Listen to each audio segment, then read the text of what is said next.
Hello, everybody, and happy Tuesday morning slash afternoon, depending on where you are. I'm going to go ahead and just go over the usual disclaimers first. Results here are provided for general informational purposes as a convenience to the viewers. The materials are not a substitute for obtaining professional advice from a qualified person, firm, or corporation. This is not a solicitation to buy or sell any security ever. This is not advice, and past performance is not necessarily indicative of future results. Okay, you see my Today tab. I do. Okay. All right. So periodically you get a whole bunch of questions on how do backtest alerts get on the Today tab? What are the requirements? Because sometimes someone will get a personal alert and look at it and say, hey, why isn't this on the Today tab? So there are a couple of extra conditions that I'll quickly read. So this is from the Learn tab. Amanda very nicely showed me how to find it.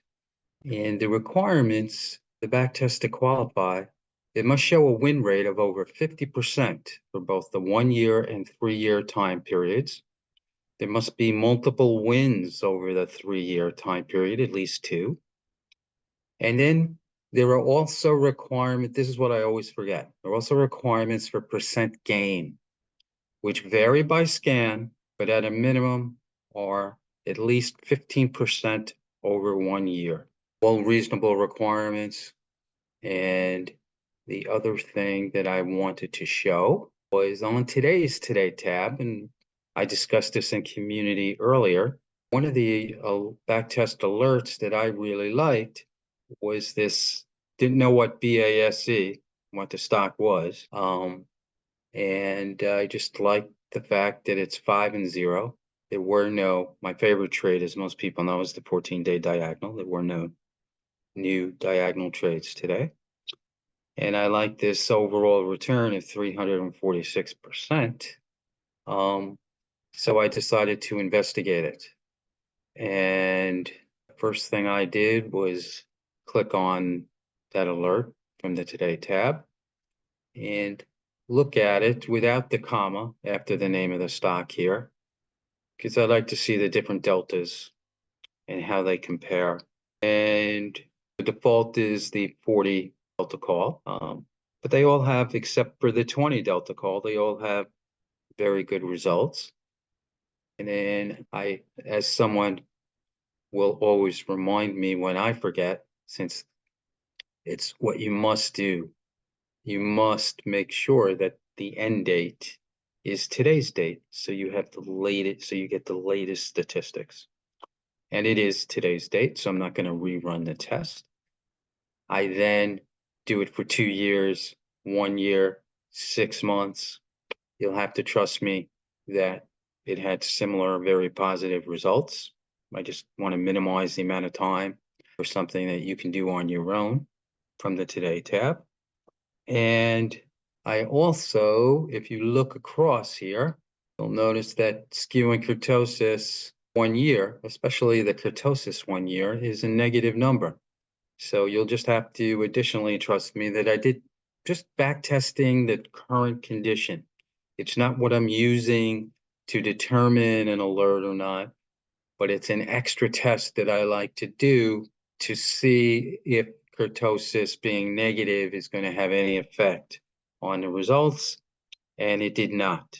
It left the results 5-0 may have become 4-0. The percentages pretty much stayed the same. So I did not dwell on it. I think it's a good alert. I also took a quick look at my pattern finder. Not great P&L zones, but not terrible. I just happen to like the trend lines and the overall look of the graph. I'm not a graphic expert. Look good enough to me to continue. 40 delta, highest overall return, 5 and 0. Since I'm a platinum user, and by the way, it's still triggered, at least as of 11:55. I guess I could run it again very quickly, hopefully. My computer's been a little slow today. Okay, very nice. Okay, still triggered as of 2:08.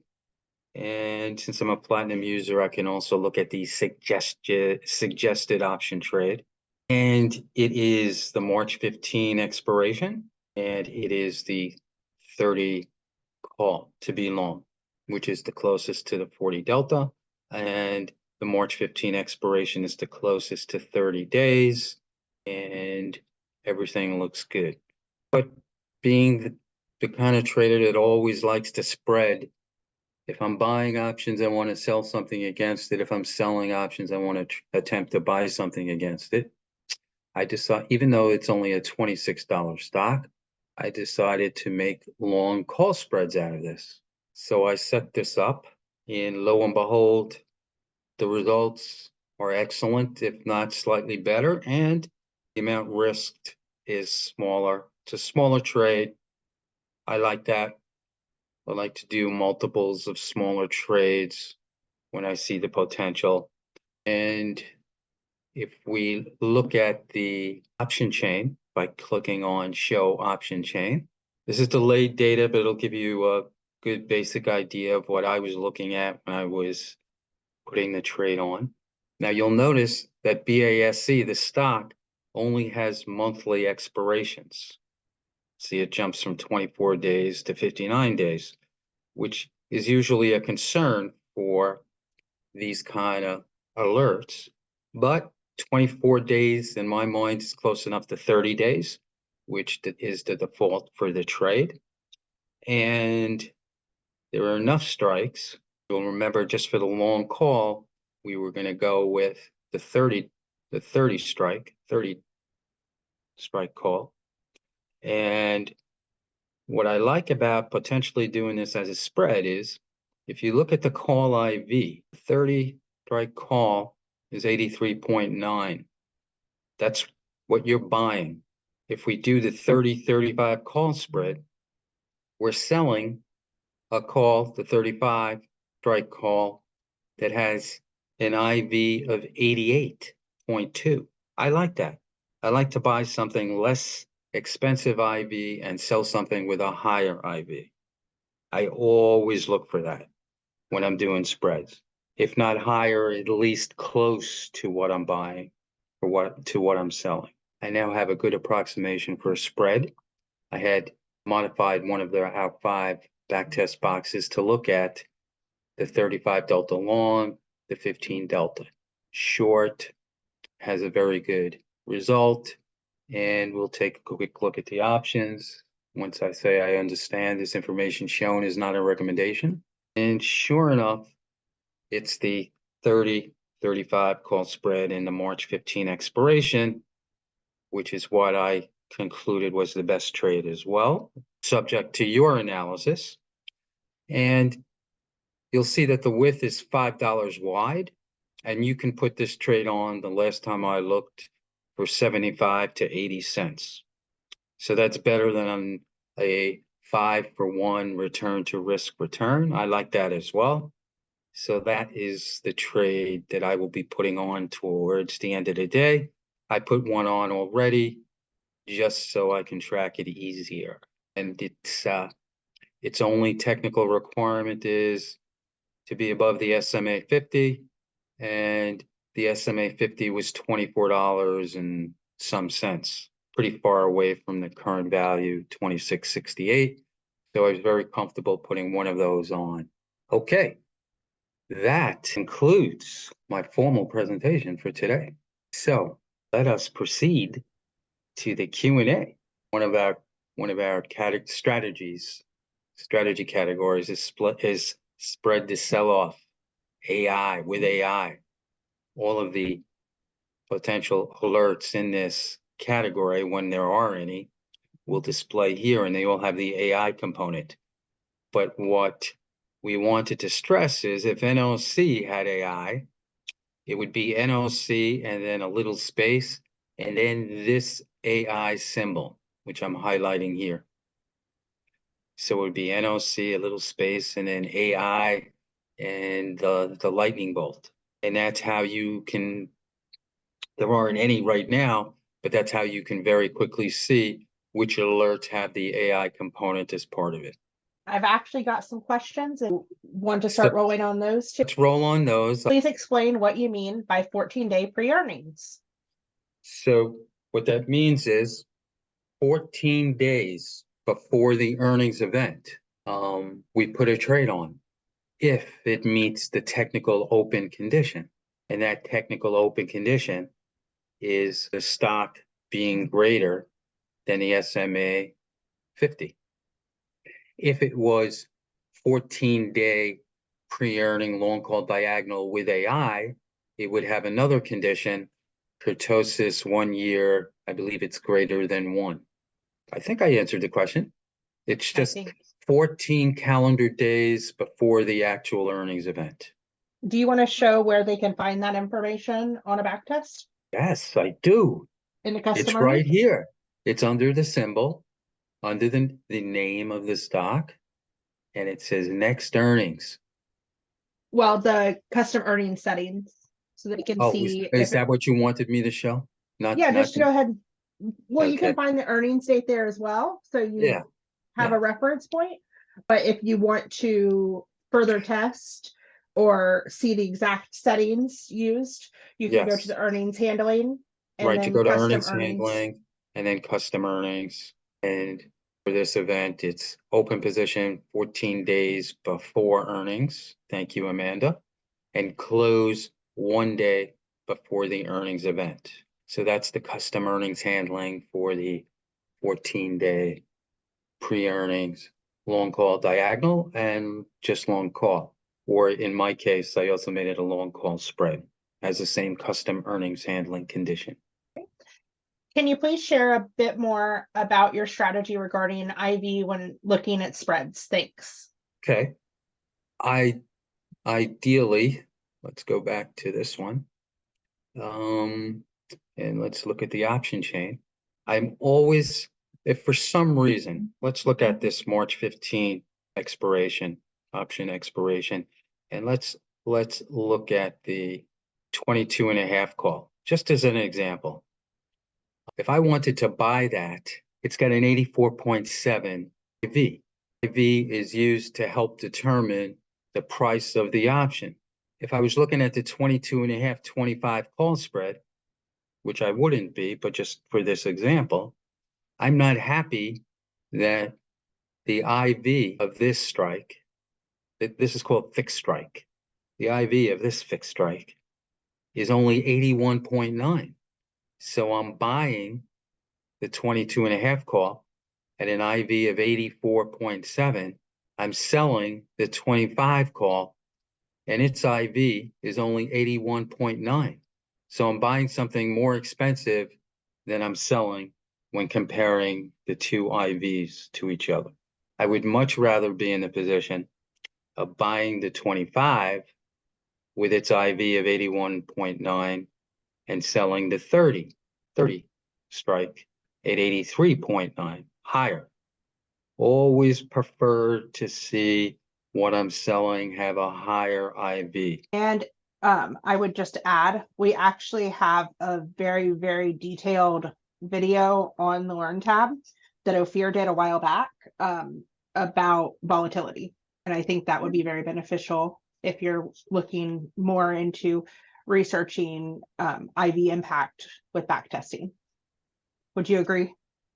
Oh, absolutely. And I think our CTO also mentioned it in his 4-hour course on options education. Jason, 4 hours. was I it think longer? it's like 7 for.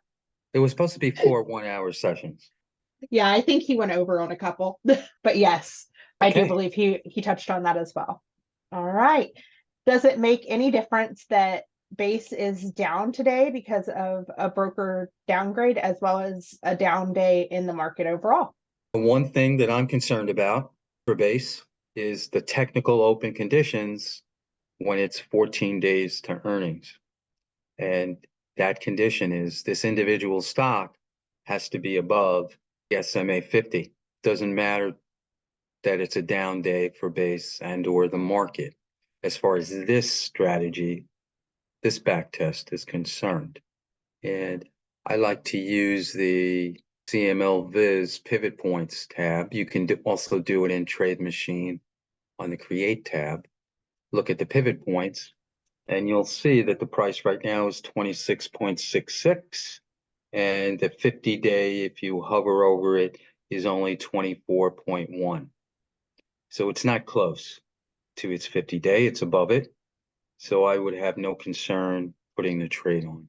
I always put trades for a price too good to be true before 1 p.m.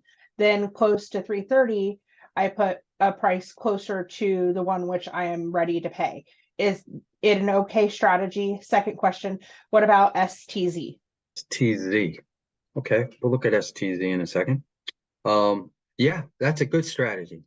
I do that sometimes, but sometimes, especially if I mention it in the community, which I highly recommend everybody visit and interact. We have some really good traders who share their ideas.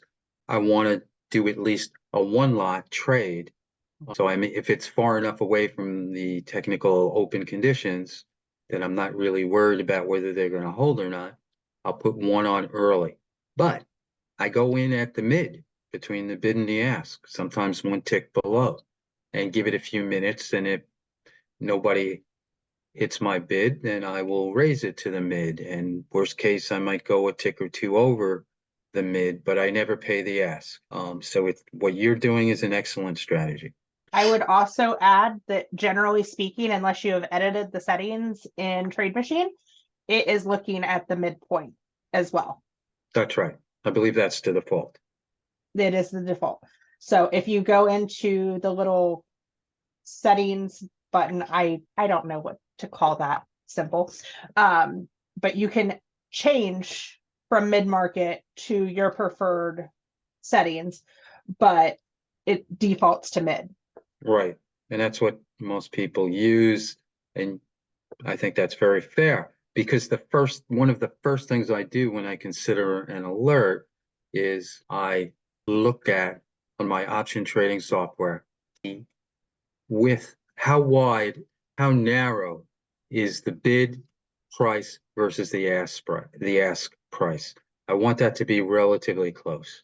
If it's not, if it's too wide, I usually pass on the trade. Okay, now what was the second part of the question?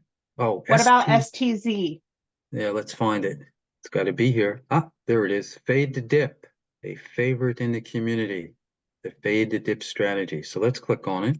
And the first thing we do is make sure we have the end date correct. It is today. 3-year back test looks great. Let's take a look at the still triggered, still a good trade.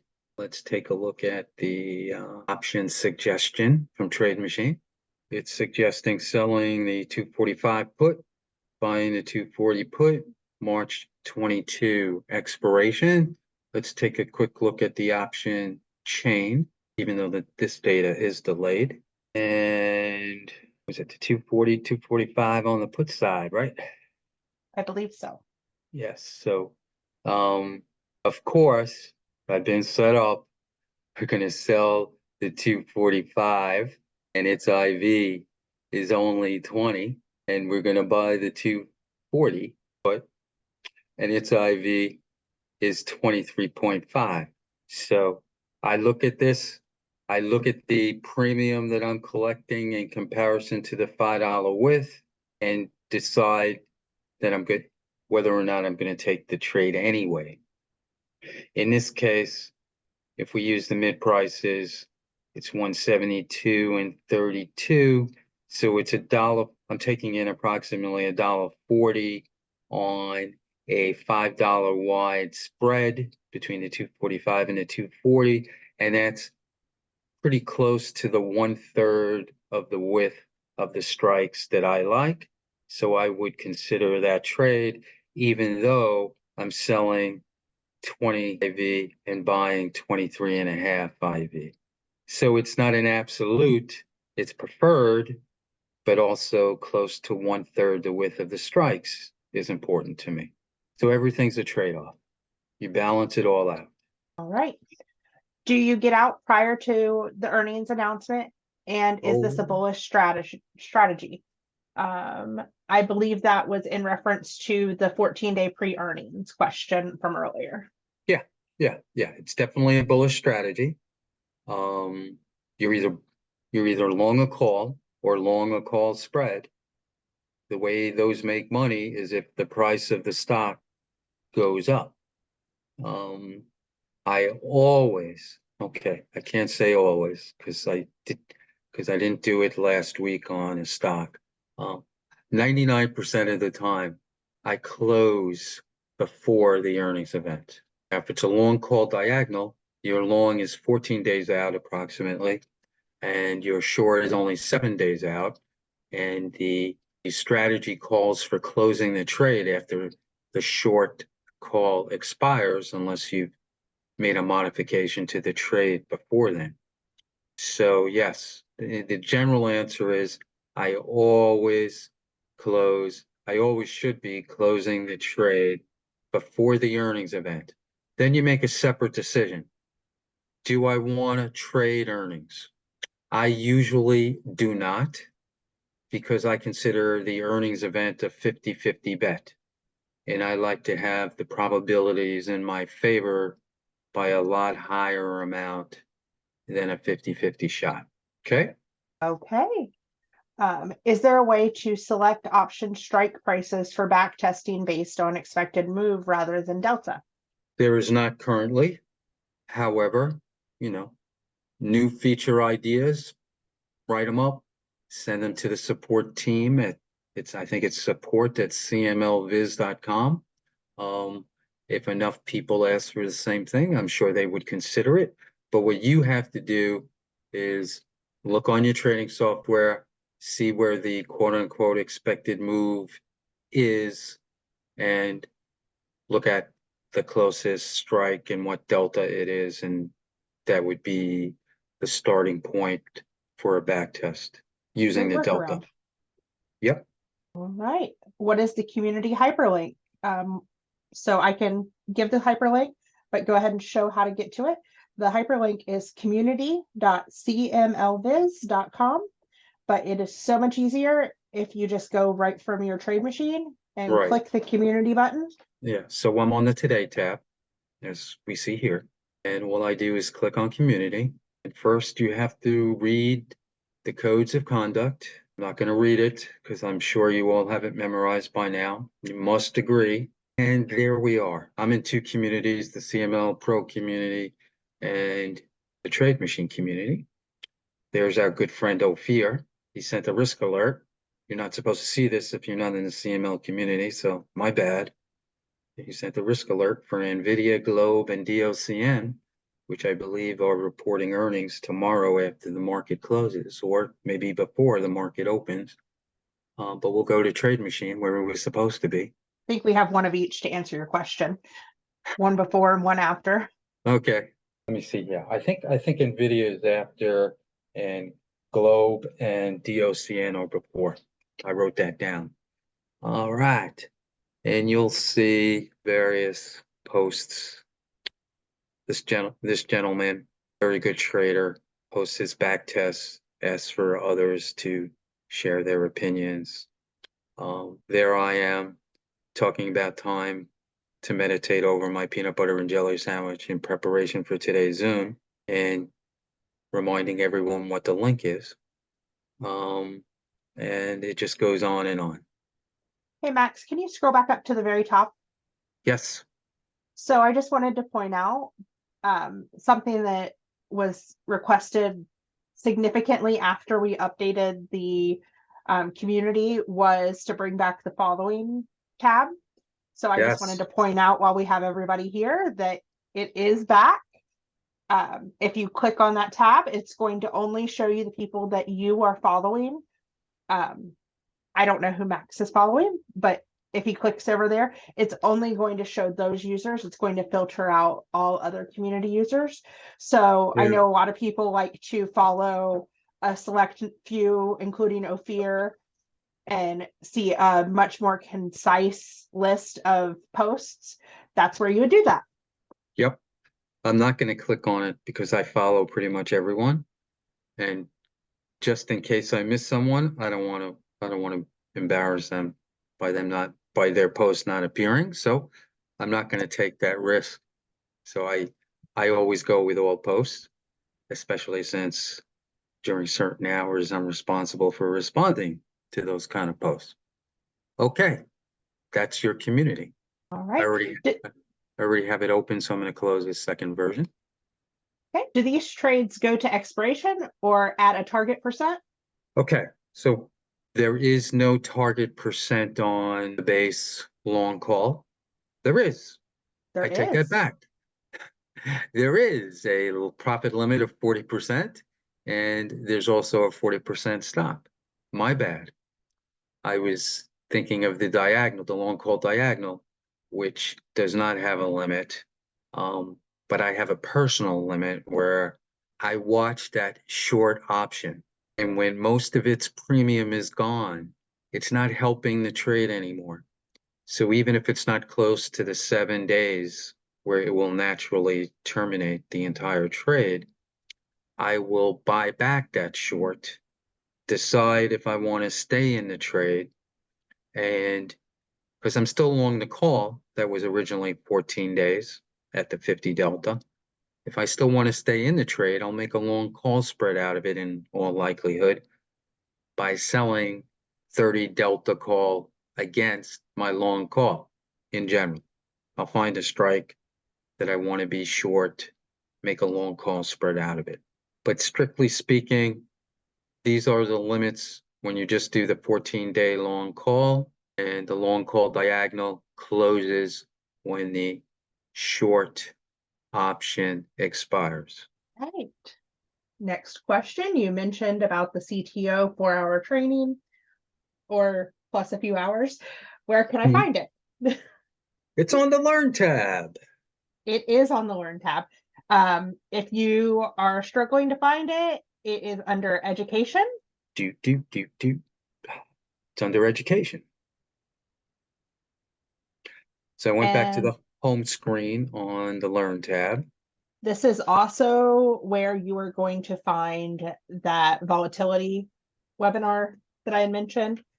But something that I would also point out is that you can use the search bar. It is highly intuitive to help you find these different resources. So if you just start typing options education, it's going to pull up everything that you can possibly.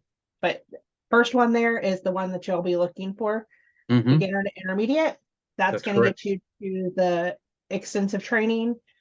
And if you have any questions, need any additional resources, or would like to see parts 3 and 4, which are not on there right now, please email support@cmlbiz.com and we will help you out. All right. Next question. Okay. On STZ, would you better consider by did you say ST? STZ? I thought it was STX, no? No, STZ. Is that the alert? Yeah. I got it. STZ, Z as in Z. Yes.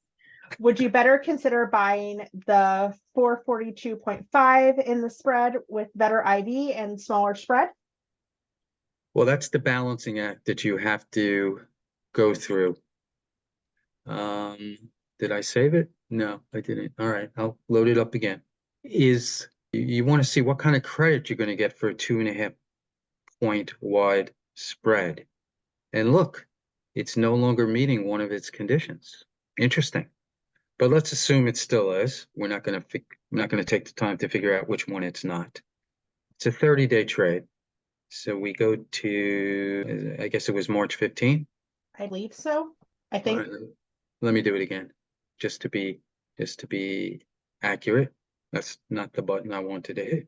Oh, it's not letting me look at the strikes. Yeah, it's closest to 30, so we'll do closest to 30. Bummer. Okay.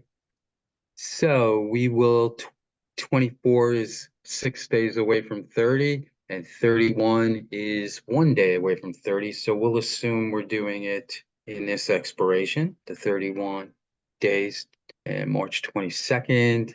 We don't have those quarter strikes, so we're going to go down to the 24 and look at the March 15. And I believe the suggestion was the 245, 240, and the person is asking, well, maybe we should, and look, the put IVs have changed again. Maybe we should do the 242 and the 240. Was it 242 and 240 or 245 and 242 and a half? They just specified the 242.5.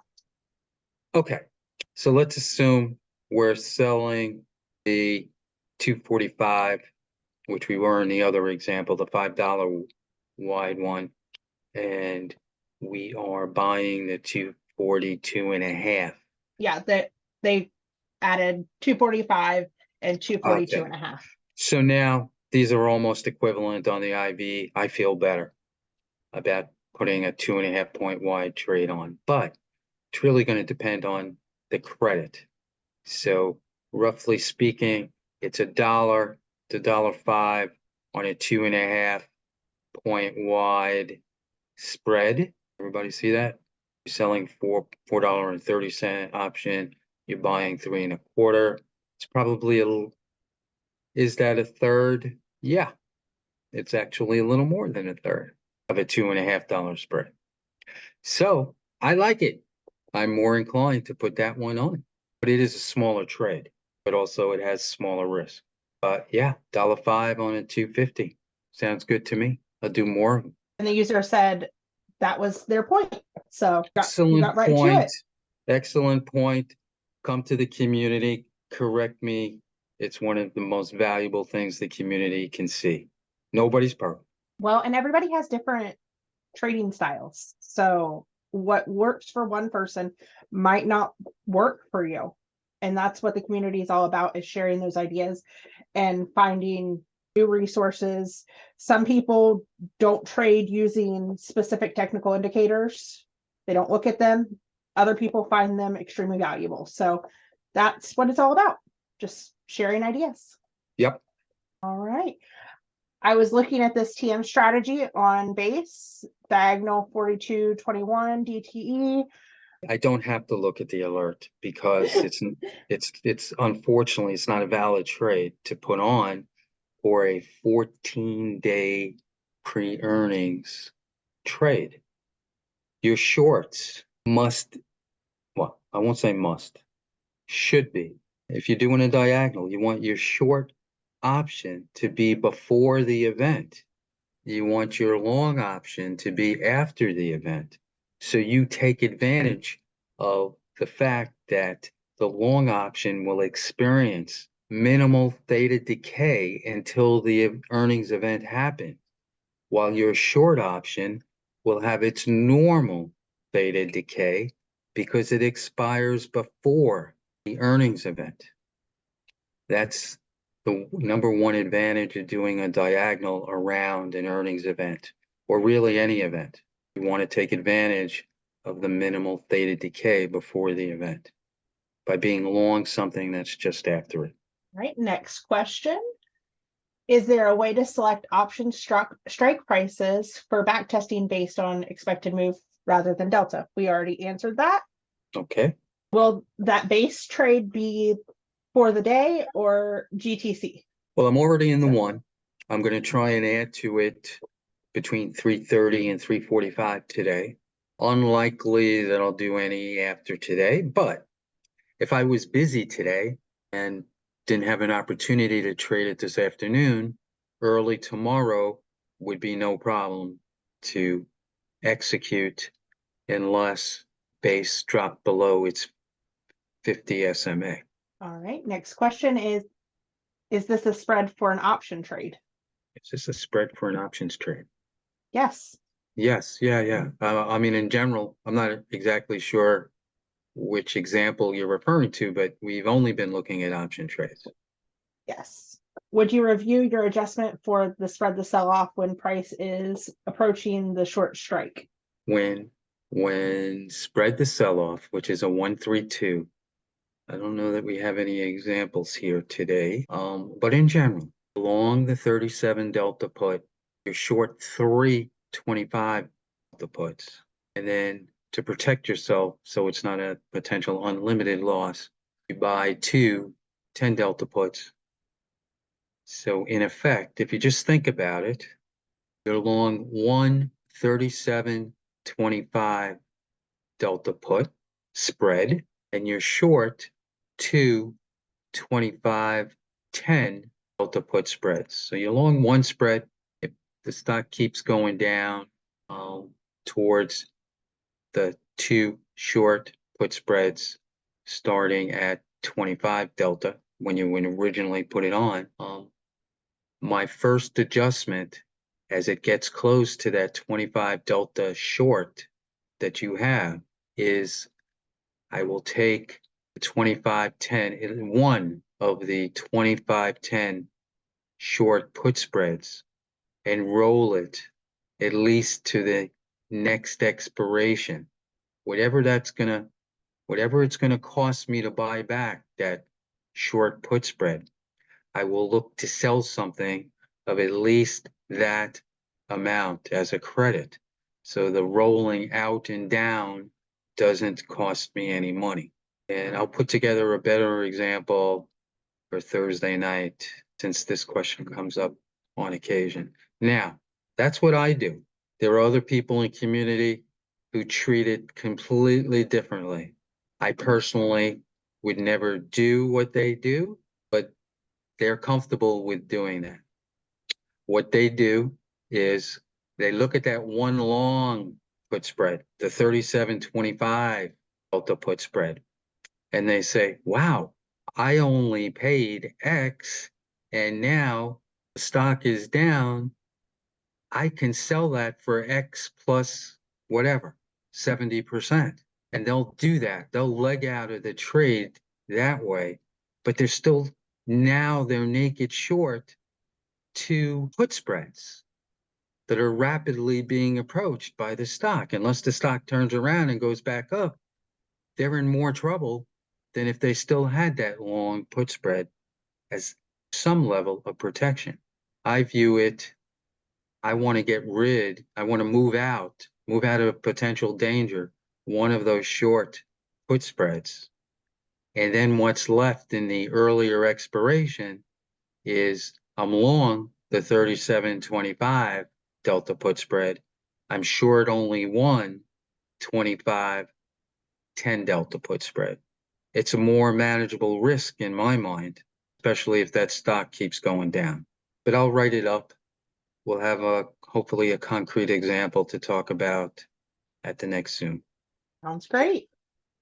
All right, and there's only one more question showing here, and we've actually already answered it. The question is, where can I get the training videos? And that would be in the Learn tab. There you go. All right. If we're done, I'd like to thank everybody for coming this afternoon. Yes, thank you for joining us, and we hope to see you back on Thursday. If you have any questions in the meantime, you can always ask within community. Looking forward to seeing everybody in community. You guys have a good week.